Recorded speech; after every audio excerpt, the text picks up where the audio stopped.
Um, when I think back to the word brokenness, a lot of times we look at it and think that we're pointing our finger at someone else, that they're broken or that they can't get it together, and because they can't get it together, then that's why they have all the issues that they have. And we want to be quick to look at people that way, and God doesn't call us to do that. He calls us to look at ourselves and to admit our own brokenness and figure out where it is that we started from. And so one of the ways that I kind of look at brokenness is that we are able to comfort wherewith we've already been comforted. That's in 2 Corinthians. And it's one of the verses that I've used almost my whole life, because of the fact that there's been a lot of areas that I've needed comforting, and because I've been through so many different things, I've been able to comfort a lot of people. So I think that when we talk about brokenness, it's something that never stops, and it's an awareness that we need to always have, because we're dependent on God in whatever we do and whatever we say and for those things. So when I think back to third grade, I went to a private school for the first time, and when I got there, I couldn't read at all. So that was a real problem. And so I had to repeat third grade, and none of the students knew that I'd repeat third grade because they were all new to me. But they had pulled me out of class, and I did all kinds of special learning type things so that I could learn. Like, for instance, they had sandpaper, and that we would write the letters on sandpaper so that I could get different groups of letters together to actually start to read. And this process took a long time, and the kids were very relentless because they didn't understand why I couldn't read, and the teachers would have me stand up to read in class or read at my desk, and it was a jumbled mess, which was very much pointed out my brokenness to everyone and made me very self-conscious.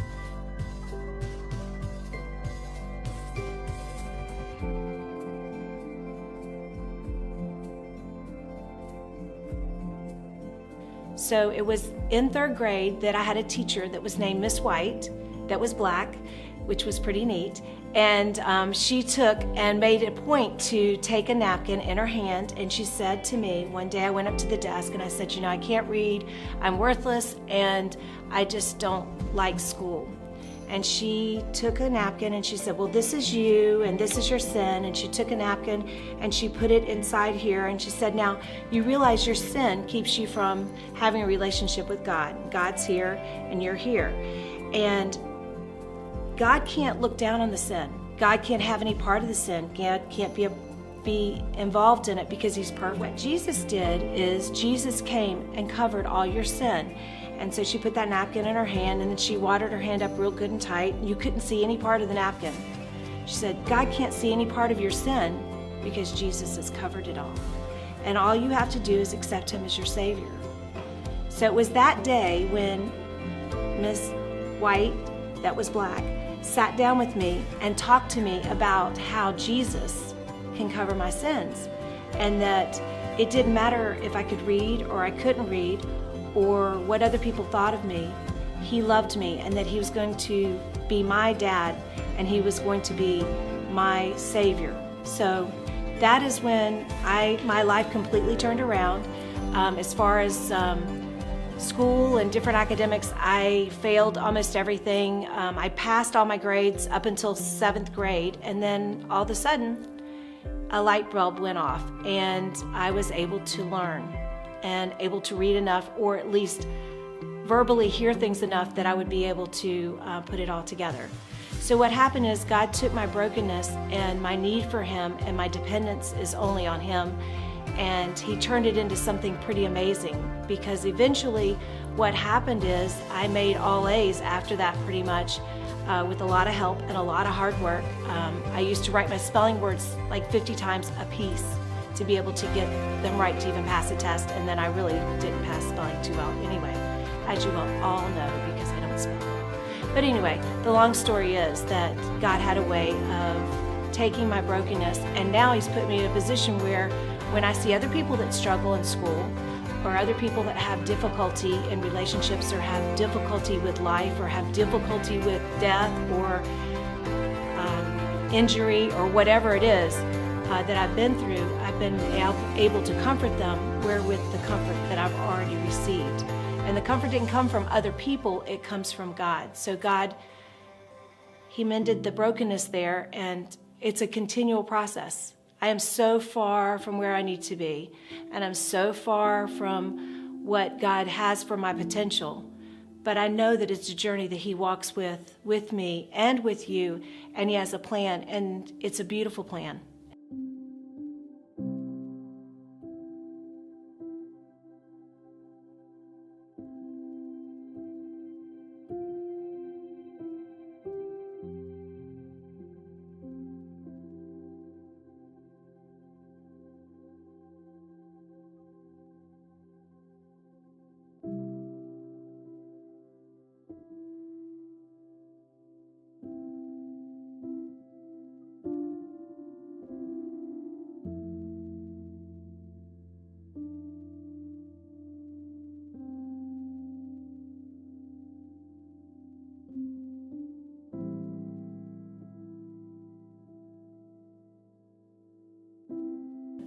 The whole story is to say that everything works out for His glory, our good, and the good of others. And I just thought that they'd be able to relate to that school is hard. It's not an easy journey, but that's what they're called to do right now.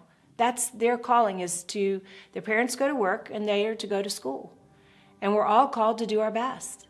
So I thought that if I gave an illustration about how when I started school and how hard it was. I mean, my mom used to sit me in a chair and for hours and say, read this book. For hours. She would sit there and she'd go, okay, read this book. And I would try as hard as I could and could not read the book. So that was really difficult. And it really made me feel a lot less than a lot of the time. So I think that all of us bring something different to the table. Everybody has a special gift. Everybody has something that God's blessed them with. And there is a way out of whatever darkness they have, because God is the light. And He's made everyone special just the way they are. And He's the one that's doing the work. He's the one perfecting them inside. They just have to rely on Him and wait and look towards Him for everything. So it's just exciting to see, because my parents weren't involved in church, so I would walk myself to church. And it was exciting to see how that God would put me in a Christian school. The reason why I got put in the Christian school was only because that they were planning to bus me an hour and a half away, and my parents found this Christian school. It was the cheapest private school you could go to. Had nothing to do with the education, had nothing to do with anything other than it was the cheapest alternative of the bunch, and at the time that's all we could afford. So I got to go to a Christian school. And it was there that Miss White, that was black, led me to the Lord. And it was the beginning of a wonderful thing that God did in my life. And ever since then, everything that I've ever gone through or had the opportunity to be part of is a privilege. It's just an honor to be able to be used. There's nothing worse than not being used. So when you have the opportunity to be used, it's a beautiful thing.